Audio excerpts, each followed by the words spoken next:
સંબંધો પુસ્તકો જેવા હોય છે. લખવામાં વર્ષો લાગે છે, પરંતુ સળગતા સેકન્ડ જ લાગે છે.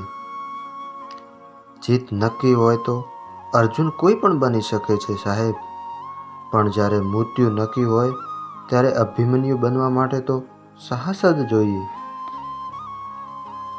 ખોટું કામ કરવું તે મરજિયાત છે, પણ તેનું પરિણામ ભોગવવું ફરજિયાત છે.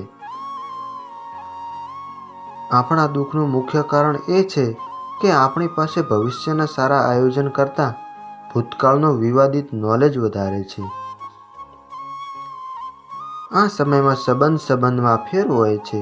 ક્યાંક લાગણીની જરૂરિયાત હોય છે તો ક્યાંક જરૂરિયાત મુજબની લાગણી હોય છે. સમય પણ ગજબનો ઇતિહાસ ધરાવે છે. કોઈનો પસાર થતો નથી તો કોઈની પાસે હોતો નથી. સહનશક્તિ જીવનમાં ખૂબ જ જરૂરી છે, કેમ કે ક્યારેક તાકાત અને મોકો હોવા છતાં જતું કરવું એ ખૂબ જ અઘરું છે. ખોટું પકડાય ત્યારે અંત અને સાચું પરખાય ત્યારે આરંભ થતો હોય છે.